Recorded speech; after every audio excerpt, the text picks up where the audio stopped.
Hi guys. It is I, it is me, it is she, it is her, the Caramel Rell. What's good, guys? What's good? How you guys doing?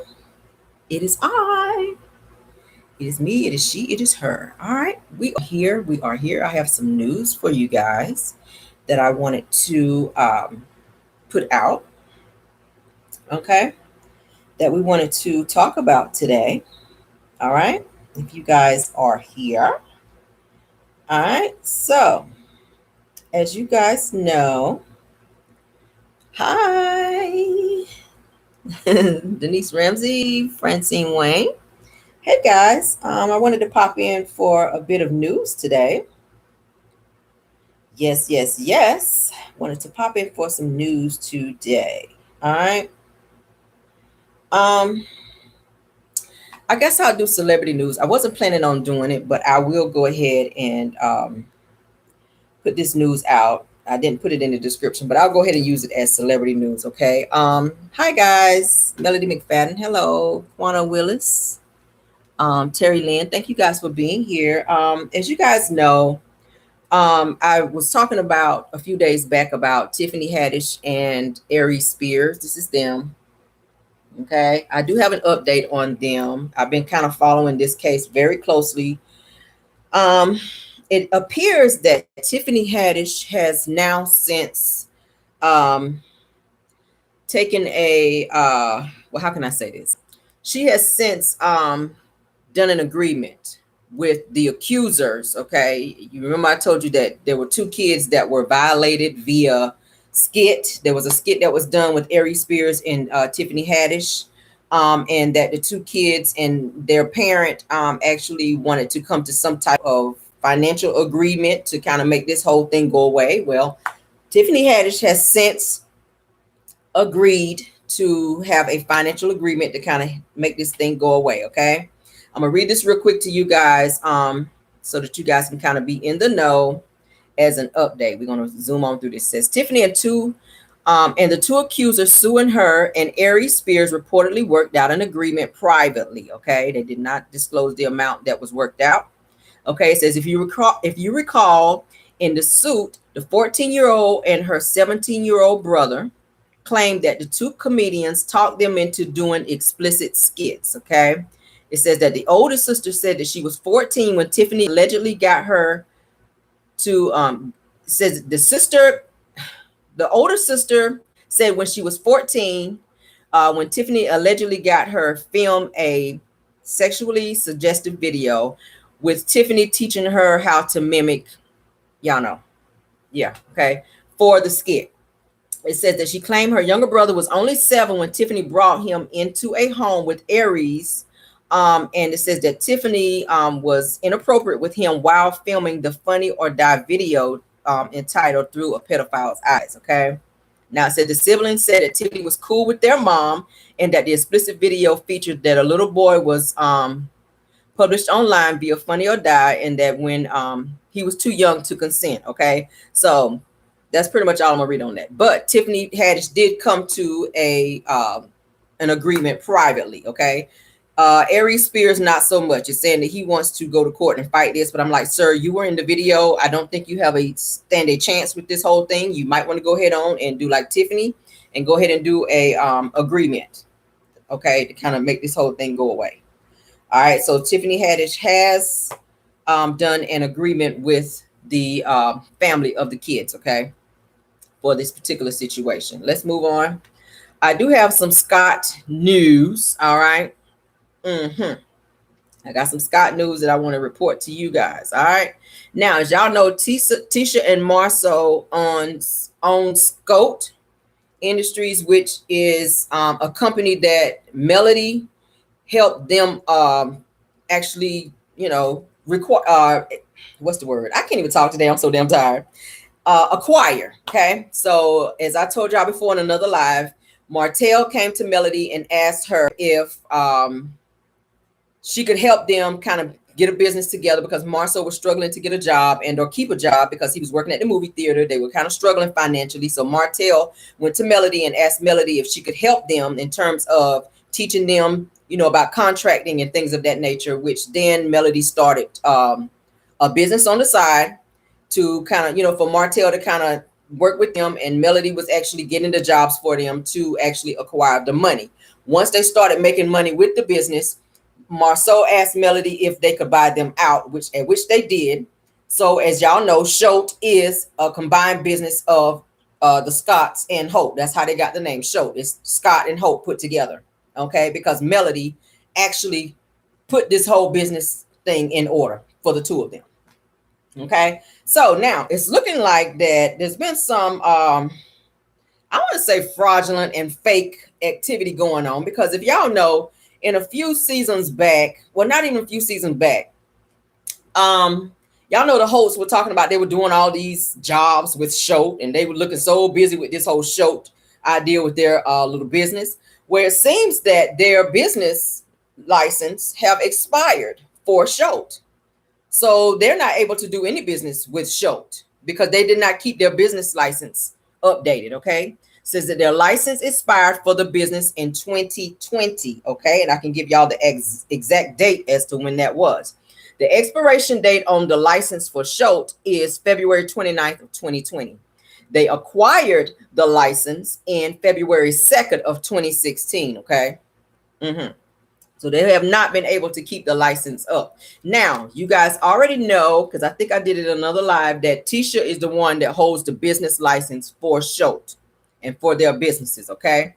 Marsau does not hold a business that says that he is the owner / secretary of Schultz, okay? So he pretty much sit behind the desk, probably type up the letters and whatnot, all right? So while he's on the show making it seem like he's the boss, he's kind of not the boss. He portrays himself as that, just kind of like Martell does with Hope, how he did with Hope and Hope, okay?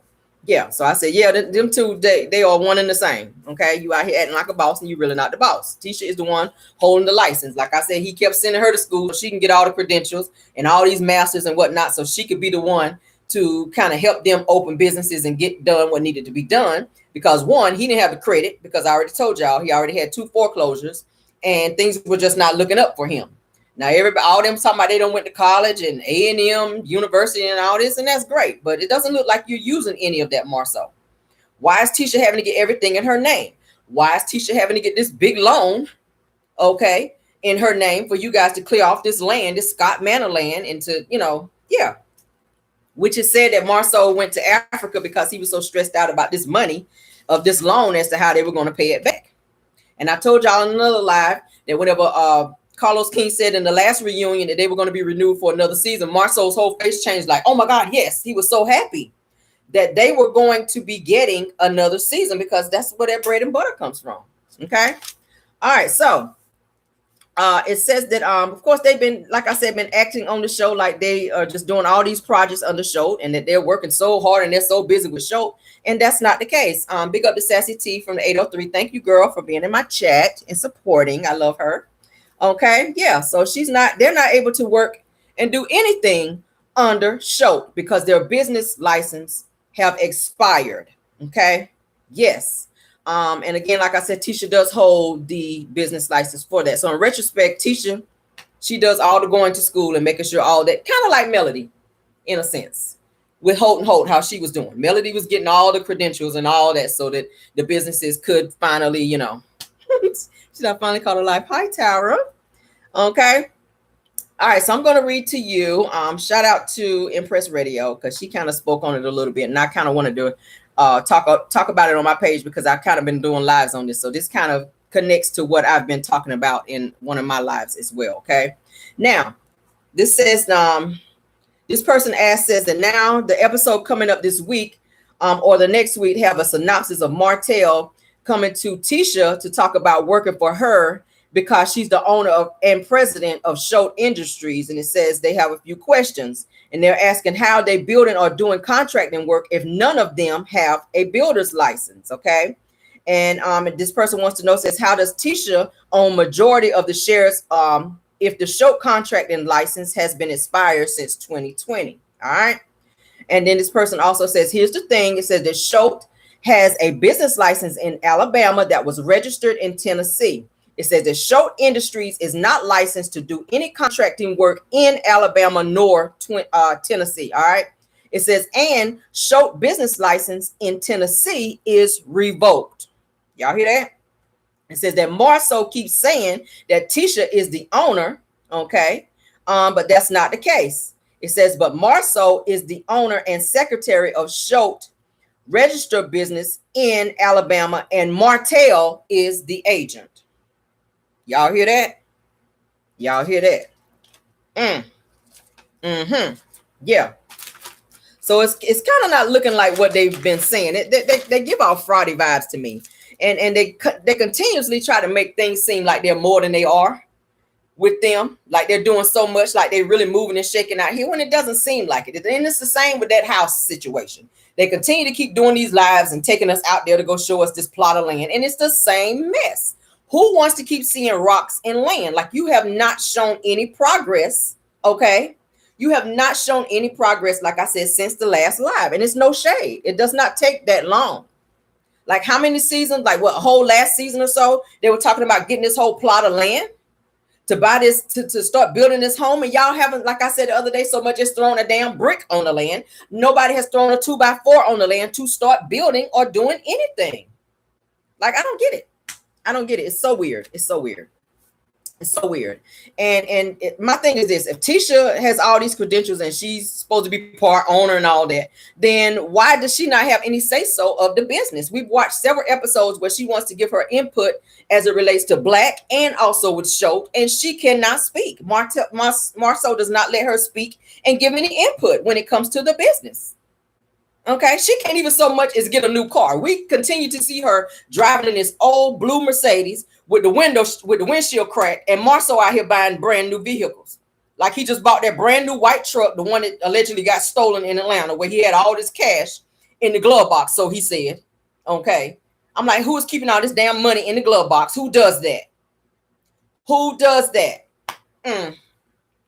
They kill me with this whole facade of trying to build themselves up to make it seem like they are more than what they are. Like, you are who you are because of the show. We already know you worked at a movie theater prior to being on Love and Marriage Huntsville. You guys were nobody. Like Tisha said, the other side of the tracks, you guys came from the other side of the tracks. And that's okay. But be who you are. Be authentic. Don't come out here trying to act like you are more than what you are. That's the only problem I have with them. They come off as being so fake. Tisha came off being so fake on this last episode, doing all this crying. You know, whenever they got out to go see Dr. Francis at this little counseling session, not one tear. Okay. Then it was said that her friend paid like the beginning of the year. And this whole thing was filmed way months back. So you still in your feelings about this? I don't think they wanted to come to the counseling session because they didn't want anybody to really get into their business and dig to really see that they really have problems in their marriage. That's my whole thing. That's my whole thing. But y'all got so much to say to Lewis and Tiffany about what they're hiding, but you guys are hiding something. They get so bothered when Dr. Francis get onto them. Like I was saying, whenever Dr. Francis called them in the room to say, hey, let me have a conversation with you and Marsau. Tisha was looking like, oh Lord, like what we about to talk about now? Like, they don't want their business out there, but y'all quick to want to be talking about somebody else. And that, to me, y'all have more skeletons, like I said, than a whole cemetery out here. But you stay on everybody else and in everybody else's business. Like, let's pull out some of them skeletons in y'all closet, okay? Let's talk about why Schultz business license are expired. Why is that? Why is that? They need to be getting their license renewed. Since you don't went out here and got this big ass loan, be trying to build this house out here so that y'all can start making some money and stop waiting on Love and Marriage Huntsville like Martell. Martell is so damn glad that Love and Marriage Huntsville is back so that he can start getting a check as well. I don't understand it. But everybody want to call Melody so lazy, but she keeps jobs in between the show. But everybody else is waiting on the show so they can get a check. Yeah, I'm trying to figure out what's going on with the Scotts out here, honey. We already talked about Maurice's business over there, the Credit One thing. Like, what is really going on? I already read y'all the reviews of all the issues that was going on with that. Everybody's on the show fronting like they are just bosses out here, and I just don't see it. I just don't see it. The only person that's looking like they're really moving and shaking out here is Melody. I'm sorry. What I see on the show is what's really going on when it appears to Melody. And they hate her so bad, but she's the realest one, it seems like. She seems to be the realest one. I don't know what it is, y'all. I don't know what it is, but yeah. But like I said, as y'all know, Martell, he's the one who actually pitched the whole idea to Melody. Okay, he is the one who pitched the whole idea to Melody to help the Scotts out so that they can be in a better financial situation. Okay, because during that time they were really good friends. I already did a live on this. I'm not going to go back through the whole logistics of everything, but just to kind of catch everyone up for those of you who did not see that particular live. Okay. So yeah, I wanted to put that bit of information out there about Scope because I'm just like, why are they on the show straight fronting like that? Like they just really doing something out here. Like it's just giving too much. It's giving too much. They need to handle their business out here because, baby. All right, let's move on. I ran up on a video today. As y'all know, I've been following the Tim Norman case. Y'all, as y'all know, I want to say 3 to 4 days ago, they already found him guilty, okay, of conspiracy to commit murder for hire, and then also for wire fraud and mail fraud, okay, as y'all know. All right, so now, as you guys know, upon that verdict, Andre's family came out of the courthouse. They showed him his oldest, all of his siblings, because y'all know his mom had 6 kids. All of them were there. Miss Robbie was there, as I told y'all, on days 6 and 7 of the trial. All right, her sisters were also there. The courtroom was pretty full. It was pretty full, okay? I want to show you guys the video where they allowed the oldest sister of Andre to speak. And when I tell you she put some tea out there that I just did not know, I was really shocked. Like, what? Because the other day when I spoke about it, I was saying, okay, of course, rest in peace to Andre. I'm glad that they got, justice for the family and whatnot. And of course, I was saying I feel so bad for Miss Robbie, but then when I see this video, I'm just like, what the hell? Like, what is really going on? It was some serious deep stuff going on. So let me show you guys this video, and then you guys can, I guess, tell me in the chat what you guys think. Okay. So they all have the yellow shirts to kind of and rest in peace for Andre. Okay. All right, so I'm going to show you guys the video. This is his oldest sister talking in the leather pants and the yellow shirt, okay? My name is Kaylin Griggs. I am Andre's older sister. This is justice. I'm glad they put that monster behind bars for life. Yes. He ruined multiple lives, not just ours, but multiple lives. And, it's some peace, but not always. My brother's not going to come back while he's still in jail, eating commissary, whatever it is. But, my mother got some peace. We knew it was him. We knew it. His family could act like that it was him. Wasn't him. But this taught me a lesson. It really did. But it taught me a lesson, and we got justice. Yes. The lesson is, I don't care how much money a person got. I don't understand. You cannot underestimate them. Greed. I don't care if y'all think he's just satisfied or he's stable. No, greedy. Jealousy, envious. He was never a role model to my brother. Never. They had my brother living in a shack. My brother was not living good. My brother was not. He ran. He told us. We did everything we could. We just thought it was a better opportunity for him, and they played him. They played my brother. Man, my brother loved his family. He loved his family, no matter what. And my brother was very helpful, goofy. Like, my brother wasn't like this thug, like they say. He did. Pictures can say, but that's social media, Justice for my brother. That's all that matters. That's right. So tell us who Andre was. They put a lot of evidence about him being like in the streets, but you're his family. You know who he was. Tell the people who Andre was. I want to say teenager trying to find himself. They put him as like he was this thug. He wasn't a thug. My brother loved music. He did rap, but listen to his lyrics. What rap and music y'all hear him killing, robbing people, breaking into? He didn't, he wasn't like that. He spoke street life. My brother was street smart and book smart. He graduated. It wasn't like he was out to get after anyone or try to he tried to make it seem like he was this hard thug. He wasn't. My brother was loving and caring. Yes, he smoked weed. He fed the homeless people. Someone needed diapers, milk. He went out his way and bought diapers and milk for this person. He did not rob his grandmother. He did not rob his grandmother. That was a lie. My brother, he ran from that. He did not want to do that. He did not rob his grandmother. And it's so messed that he reached out to his grandma and she ignored that. She It's just trifling. Did he say anything to any of you about being scared of? Yes, he told us. We told his grandmother. We told her. He told all of us. It's okay. Take your time. It's not like it's okay. It's okay.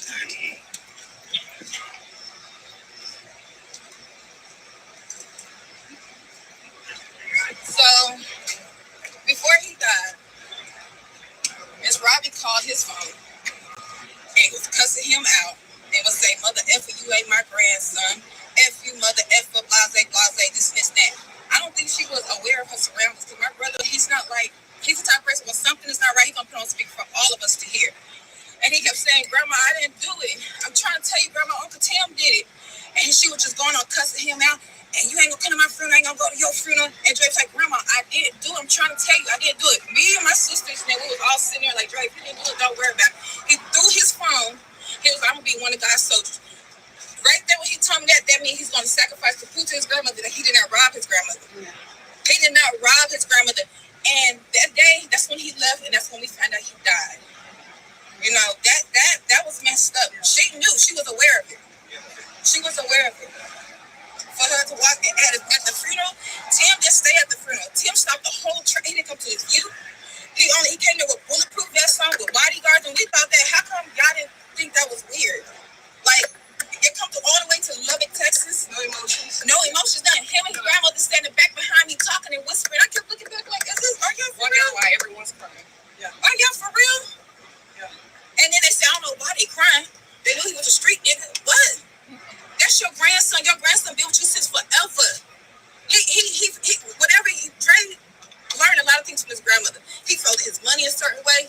He was very frugal with his money because he didn't want to be broke. Because his grandmother taught him that. So, you know, Dre loved his grandmother, man. He loved his grandmother. He did. Yeah. You know, it's just messed up. But anyways, at the funeral, they wasn't crying. We was on our way to the burial site. Tim stopped the whole traffic. My thing is this: why would you allow your son to stop the traffic to catch what flight? This is important. This is your nephew's funeral. Your only nephew from your brother only had one child. Why? No one said nothing. Nobody lifted an eyebrow. No one said anything. I paid attention to all of that. I said, yeah, they did it. They got something to do with it. Catch a flight to LA. That's not that important. You didn't go to his wake. You just want to make sure he was dead. And that's what you did. And you left. And you sat up there on that stand crying and lying and stuff. Boy, my brother had no access to your vehicles. My mother, he would call my mother to send money and food. My mother would buy pizza out here to feed him. My mother was doing all of that. That was a lie. They had my brother out here in the slumps. Yep. That little penthouse he was staying next to a couple. Yeah, it was all going down. And they had a efficiency, and they had a rusty stove inside of it. The bed, the cot, looked like a Salvation cot that he was sleeping on. There was two little iron metal-looking chairs, and it was so small, it was like a little box room where he lived in, right next door to Tim's penthouse. Because I visited him up there, and I was asking him, "Why are you living like this?" He said, "Well, this is why I have to live here." And he would go to work when he called the driver, not using Tim's cars. We went down to the bottom garage, and there was 3 cars down there. And he said, "These are Uncle Tim's and Grandma's car." Only 3. And I said, "You don't get to drive these?" And he said, "No, I have to call the driver to take me to work and bring me back here." But that place he lived in was like so shabby. I came back and told my sister in Texas what he was living in. A rundown, shabby place next door to a penthouse. And he told me then that Tim didn't like him. And he told me that Tim was paying for women to come and see him. But whenever Andre went over to Tim to visit, Tim got mad because the women always turned toward Andre for attention. They wanted to give their attention to him. So Tim told him he wasn't allowed to come back over there anymore because all the women he was paying for to come see him always geared toward Andre. So, You think Tim was jealous? he was very jealous. Look at it. Tim's a Norman. Andre's a Montgomery. He's the last lineage of the Montgomery family. So if anything happened to me and Robbie, it would go to Andre. Tim Tim didn't want that because he wanted to make sure he got whatever left of his mom because he was grieving. And he was willing to take his nephew's life. And anybody else, I wouldn't be surprised if he had insurance on his mom. That's how bad he was grieving for money. What was your... Y'all hear that? Said that's how bad that Tim was needing money. That is so sad how they said that they said Miss Robbie came to the funeral and said that Tim was sitting beside her and said that they sat back there the entire time behind the family whispering and said they don't know why they're crying because they know that Andre was for the streets, you know. So y'all know that NIGGA was for the streets. Like, really? And they said that they now y'all know, like I said, Miss Robbie had asked could Andre come and stay with her so that she could help him get through school and whatnot. But it turns out that he was staying in like a little shack, they said, with like this hard ass bed and these two little metal chairs, while Tim was living in a penthouse and the little shack thing was right beside the penthouse. I said, wow, why ask this boy to leave his home where he had his own bed and everything else to come and stay with you guys because y'all supposed to give him a better life, but y'all got him living in a little shack while y'all living in penthouses and nice homes and would not allow him to even be in y'all car. He had to call a car service to take him to and from work. And his mama had to call and order pizzas to have it delivered to him because it said that he did not have no food. He did not have no food. Is that not crazy? You're working at the restaurant, so could he not have gotten a plate from the restaurant to have food, to even eat? That's just crazy. That seems crazy. That seems crazy. And it says that after the whole robbery, it says that Andre called his grandmother, Miss Robbie, to let her know that he didn't do it. And that she needed to look into Tim, and said that said that Miss Robbie started cussing him out and said that called him all kind of MFers and said that she was never coming to his funeral and she don't want him coming to her funeral. And I was just like, wow, this is not the same person that was on the show showing all this love towards Andre. It just seems crazy. And this is Andre's family speaking. This is his aunts on his mother's side. As y'all know, his mother Michelle was with Miss Robbie's son, who was taken out in California, they said. Okay. So Andre was the last Montgomery. Okay. Tim was a Norman, like they said. So Tim was, I guess, worried about if Andre was going to be getting a piece of his legacy because he was the only Montgomery left. Y'all know Miss Robbie is a Montgomery. So I was just like, wow, this just looks kind of crazy.